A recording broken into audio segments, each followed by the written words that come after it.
Right. ఇంతకు కల్వకుంట్ల కవితను BJP party ఎప్పుడు బయటికి తీసుకొస్తుంది మేడం?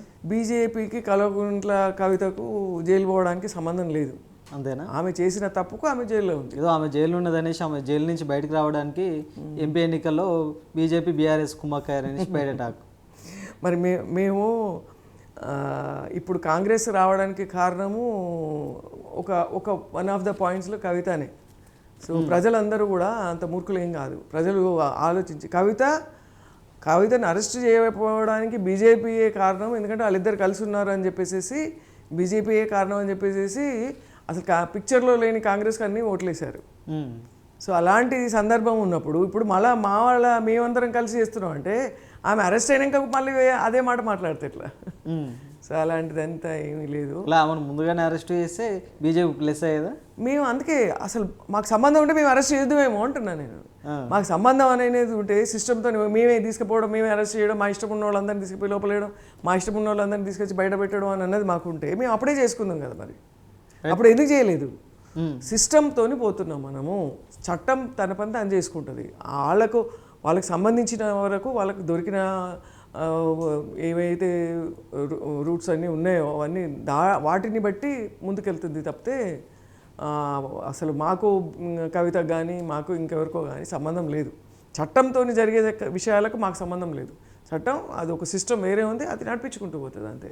మన జరిగినటువంటి ఎమ్మెల్యే ఎన్నికలు అయితేంది, అదేవిధంగా ఎంపీ ఎలక్షన్లు అయితేంది, బీజేపీ పార్టీ పట్టు అని 10 సీట్లు కూడా దాటలేకపోయింది. అంటే జై శ్రీరామ్ నినాదం అనేది తెలంగాణలో వర్కౌట్ కాలేదా?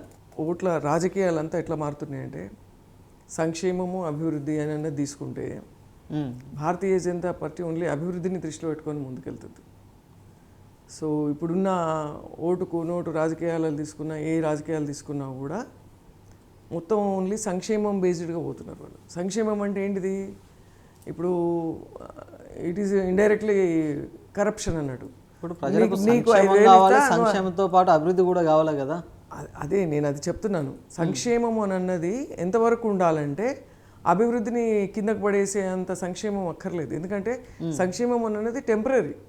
ఇప్పుడు కరోనా వచ్చింది, 1 సంవత్సరం మనం సపోర్ట్ చేయడంలో తప్పలేదు. అక్కడ నువ్వు సంక్షేమం ఆలోచిస్తే అర్థం ఉంది. నువ్వు 10 కిలోల బియ్యం ఇచ్చినాము, పప్పులు ఇచ్చినాము, దాని తర్వాత ఇంజెక్షన్స్, కరోనా వ్యాక్సిన్ మేము ఫ్రీగా ఇచ్చినాము. ఇవన్నీ చేయడంలో అప్పుడు ఉన్న ఎమర్జెన్సీ పీరియడ్లో ఆ సంక్షేమం అనేది అవసరము. కానీ తర్వాత కూడా నీకు ఇప్పుడు మనం అందరం పని చేయొద్దు, మీరు ఉద్యోగం చేయకండి, నీకు ఒక 10,000 ఇస్తా, నీకు ఒక 5,000 ఇస్తా అని చెప్పేసి మనల్ని పని చేయకుండా ఫస్ట్ థింగ్ వాళ్ళని లేజీ చేయడం ఒకటి. రెండోది ఏంటంటే రాజకీయం అని అంటే ఒక మంచి నాయకుడు కావాలని ఆలోచిస్తలేడు, పైసలు ఇచ్చే నాయకుడు కావాలని ఆలోచిస్తున్నాడు. సో పైసలు ఇచ్చే నాయకుడు ఎవరిస్తారు అని అన్నదానికి ఓట్లు మరలే రకంగా నువ్వు సంక్షేమం తెస్తే అది భవిష్యత్తులో ఎటు తీసుకెళ్తున్నావు రాజకీయాల్ని? అసలు యువతను ఎటు తీసుకెళ్తున్నావు, ఓటర్లను ఎటు తీసుకెళ్తున్నావు అంటే అమాయకులను నువ్వు భ్రష్టు పట్టిస్తున్నావు. సో అలాంటి సంక్షేమ బ్యాక్గ్రౌండ్లో బీజేపీ పార్టీ ఎన్నికలు జరిగినా కూడా జనాల డబ్బులు ఖర్చు పెట్టట్లేదా? అసలు లేనే లేదు, ఆ పాలసీయే లేదు. అభివృద్ధితోనే పోతున్నాం మేము. అభివృద్ధితో పోయినాం కాబట్టి మేము అక్కడ స్టక్ అయినాం. అక్కడ స్టక్ అయింది. అభివృద్ధిని అర్థం చేసుకునే స్థితిలో అసెంబ్లీ లెవెల్ ఎలక్షన్స్లలో లేరు. దానికి వాళ్ళకి కనిపించేది ఏంటిది? ఇక్కడ లోకల్లో ఉన్న రాజకీయ నాయకులందరూ కూడా మేము ఇప్పుడు 500కు గ్యాస్ సిలిండర్ ఇన్సెంటివ్ ఇస్తాం, 2 లక్షలు మీ బ్యాంకులోకి ఇట్లా మారిపోతే ట్రాన్స్ఫర్ అయిపోతాయి అని చెప్పిండు.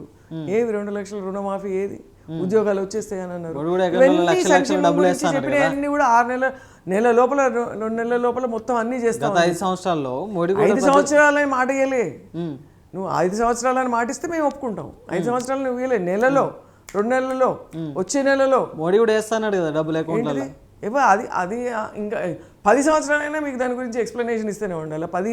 అక్కడ ఉన్న డబ్బు తెస్తే ఒక్కొక్కరికి 15,000 ఇచ్చేంత డబ్బు స్విస్ బ్యాంక్లో ఉంది అని చెప్పారంటే దాన్ని ఇచ్చేస్తారు అని దాన్ని మాట మార్చి చేసుకుంటే అది తీసుకున్న వాళ్ళ కర్మ. అది మాకు సంబంధం లేదు. అది ఎప్పుడో క్లారిఫికేషన్ ఇవ్వడం అయింది.